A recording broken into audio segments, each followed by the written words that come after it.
In bad taste yung appeal ni Sablay, ni Robin Padilla, at saka Senator Robin Padilla, kabayan. Sinasabi mo na unity among Filipinos is crucial. Sino ba ang humiwalay? Di ba? Gusto ng ating Pangulong Bongbong Marcos ng unity. Sino ang nang-away? Sino ang umalis sa partido? Lakas sa CMD? Si Sara Duterte, siya yung nag-resign dahil sa issue ng confidential funds. O hindi pa pala sa issue ng confidential funds. Ito naman po yung bago naming product na binibenta online. iGlow Serum, whitening po siya. Tingnan ninyo yung epekto sa aking anak na architect before and now. Yung mga inquiries po ninyo, dumiretso na lang kayo sa kanyang Facebook account, Riz Maravillas. Nagmamakaawa mga kababayan si Robin Padilla, Senator Robin Padilla sa ating Pangulong Bongbong. Sabay sumbat, may halo mga kababayan na panunumbat. Matapos na iserve yung warrant of arrest ng ICC laban kay Digong. Ito yung kanyang post mga kababayan. Kasama ng post niya at pagmamakaawa yung balita noon na inalaw ng dating Pangulong Digong ang pagpalibing kay dating Pangulong Ferdinand Idralin Marcos. Ganyan yung mga appeal po. May kasamang panunumbat. In bad taste. Di ba? Magmamakaawa ka pagkatapos may kasamang panunumbat. Yan ang post ni Robin Padilla.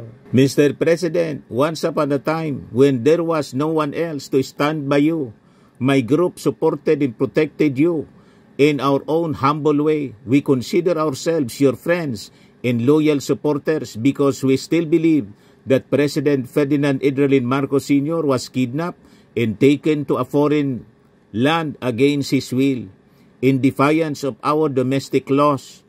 My earnest plea, Mr. President, is for you to exercise your executive power to halt the operations of the Philippine National Police in following directives from a foreign entity that undermine our laws and violate our sovereignty.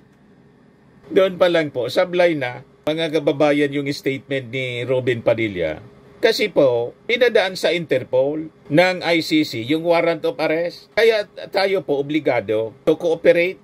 Yan kasi hindi naisip nila na maraming paraan. Hindi man pwedeng isakripisyo natin ang ating obligasyon sa Interpol. Kasi paano na po yung mga pugante na tumatakas mula sa ating bansa papunta sa ibang bansa. Tulad po ng case ni Alice Goo. Di ba tumakas po? O nahuli sa pamamagitan ng Interpol sa Indonesia. So dahil lang po sa ganon, isa-sacrifice na natin ang kapakanan ng ating bansa. Hindi po maaari ang ganon. Lalo pa, alam naman ninyo po, Senator Robin Padilla, ang ginawa ni Digong. Siguro kung ikaw man ang ating Pangulong Bongbong Marcos, ang nasa kalagayan ng ating Pangulong Bongbong Marcos, tutulungan mo ba si Digong? Yung anak pinagbantaan, yung ating Pangulo, si First Lady, pati si Martin Romualdez.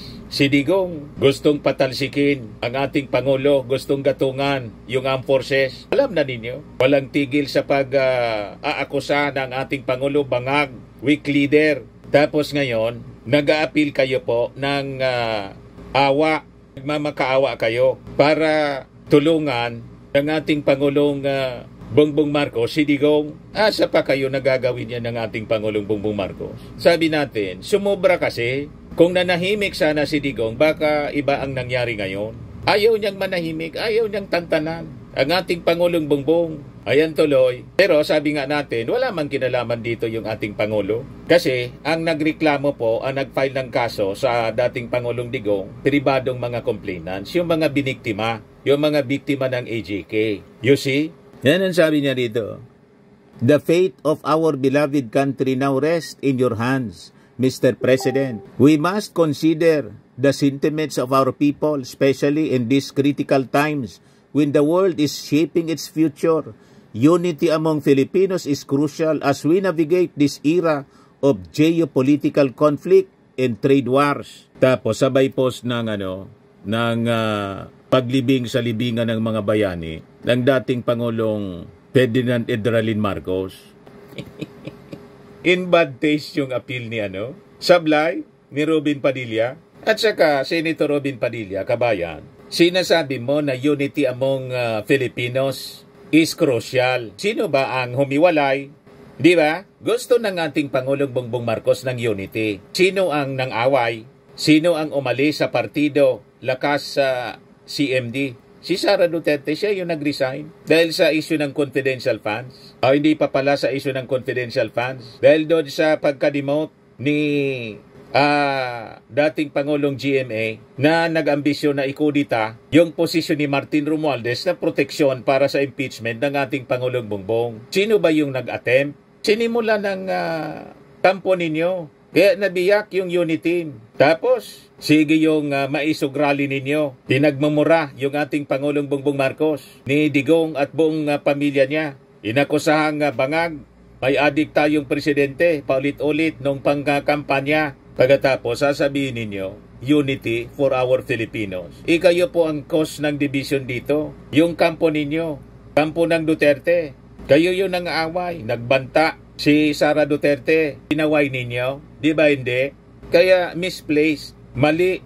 Itong mga pagmamakaawa ninyo, malamang sa malamang, hindi napakinggan ng ating Pangulong Bongbong Marcos kasi tao lang po yung ating Pangulong Bongbong nasasaktan. Just imagine, nagbanta pa si Sara na ipahukay yung bangkay ng dating Pangulong Marcos Sr. at itapon pa sa West Philippine Sea. You see, matindi yung mga pangbabastos na ginawa po ng kampo ninyo sa ating Pangulong Bongbong. Sumobra. O ngayon, ito na yung inabot ng dating Pangulong Digong na barkada po ninyo. Wala man ditong kinalaman yung ating Pangulong Bongbong kasi ang nagreklamo sa ICC, mga pribadong complainants. O ngayon, namimiligro na ngayon yung iba pang mga akusado. Si Sara, si Bato, si Bongo. Nasabi po ninyo, Senator Robin, walang iwanan. O di ipakita ninyo na walang iwanan. Kasi ngayon, ito na yung balita. Sabi po ni De Lima, far from over, De Lima Diokno say, other drug war enablers must face the law after Duterte arrest. Ito ngayon ang balita sa Manila Bulletin. Sabi dito sa balita, while mamamayang liberal, Party List First nominee Laila De Lima, Inakbayan Party List nominee Chel Diokno welcomed the arrest of former President Rodrigo Duterte. They also called for accountability of enablers and beneficiaries of the previous administration's war on drug campaigns.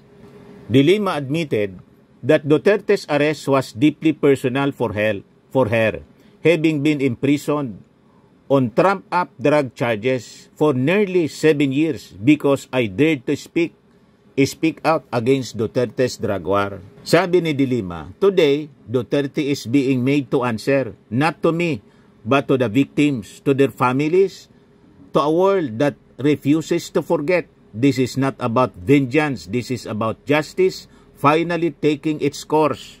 But the former senator and human rights commissioner admitted that Duterte's arrest on Tuesday was a mere step toward justice, as there's more that needs to be done.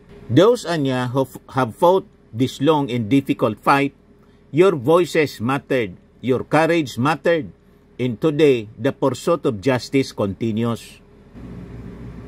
Diokno, another staunch critic of the Duterte administration, emphasized the need for the government to guarantee full protection anya para sa mga witnesses at sa mga pamilya ng biktima, as the fight is far from over. Sabi ni Diokno, Duterte anya must be placed under the ICC's jurisdiction immediately, in that the Philippine government must fully cooperate with the Interpol in the ICC, mobilizing all law enforcement agencies to bring him in. To the Filipino people, let's make sure Duterte does not just run out of hiding places. Let's run him straight into the arms of justice. The road to accountability is long, but today, it's just got a little shorter. Kaya po, malamang sa malamang, yung mga co-accused at kasama dito, mga kababayan, sa sinasabing pinaila na rin ang kaso, sina Sara, Bongo at Bato. May iba pang mga pangalan. Sabi po yan ni dating Senador Antonio Trillanes noong mga previous interview sa kanya ng mainstream media. Ito naman yung sinabi po ni Attorney Cristina Conti. When a person is arrested under a warrant of arrest from the ICC, he should be turned over to law enforcement officer of the member state and is to be flown to The Hague, the Netherlands ASAP. Si Amy Marcos, nagsalita na naman po. Awang-awa ako, Amy Marcos recalls her father in Duterte's arrest.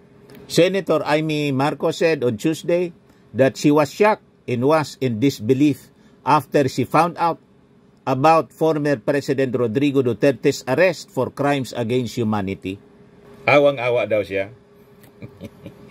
Iwan ko kung totoo talaga yung mga nararamdaman ni Amy Marcos. Di ba? Kasi si Amy Marcos, mga kababayan, pinagdududahan na rin ng mga DDS. Maging siguro ni Sara Duterte, iwan ko kung nag-uusap pa sila ngayon. Kasi si Amy Marcos, mga kababayan, kasama na sa sa kampanya ng Alyansa ng Bagong Pilipinas. Ito po yung report ng Vera Files tungkol kay Sara Duterte and kay Bongo at saka kay Bato de la Rosa. July 17, 2023. BP Sara, 2 senators named in ICC probe documents. Aside from former President Rodrigo Duterte, Vice President Sara Duterte Carpio, and Senators Bato de la Rosa and Bongo were named in a document submitted to the ICC probing the killings related to drug war during the previous administration and when Duterte was mayor of Davao City. Yan report ng Vera Files, mga kababayan. A copy of the documents obtained by Vera Files shows the Vice President's name was mentioned as knowing and approving the killings when she was city mayor, a post that her father held for more than 20 years. Sara was mayor from 2010 to 2013 and from 2016 to 2022. A person knowledgeable of the ICC probe said she could be issued summons by the ICC. If she would not comply with the summons, she would be issued a warrant of arrest. This is the first time the name of Sara was mentioned in the documents relevant to the ICC investigation. Vera Files sent messages to the OBP, her spokesperson and media officer for her side, but got only an automated reply from the OBP acknowledging receipt of the email and that it has been forwarded to the concerned unit for appropriate action. Her spokesperson also acknowledged Vera Files' request sent by text. Sabi dyan sa report ng Vera Files, Senator Bongo, the former president's longtime aide, was mentioned at least 70 times and Senator Ronald Bato de la Rosa at least 90 times in the 186-page affidavit by a person who had acknowledged of Duterte's bloody style of governance but had asked not to be identified. According to the documents with the ICC during the years when Go served as executive assistant and personal aide to then Davao City Mayor Rodrigo Duterte, he or several instances was the one who relayed the former's orders to kill to the Davao Death Squad, which was allegedly carrying out the extrajudicial killings for the local chief executive. Ngayon, si Bato de la Rosa was Davao City Chief from 2012 to 2013 under then Mayor Sara Duterte Carpio, who is now Vice President. He previously held other positions such as Station Commander and Intelligence Division Chief under the Davao City Police Office from 1992 to 1997 when the elder Duterte was City Mayor. In the documents, it was alleged that De La Rosa formed his own death squad to carry out anti-illegal drug operations in Davao. Doon sa Quadcom investigation, tinuro ni nilaglag ni Digong mismo, si Bato. Yan na niya, si Bato. Death squad din yan.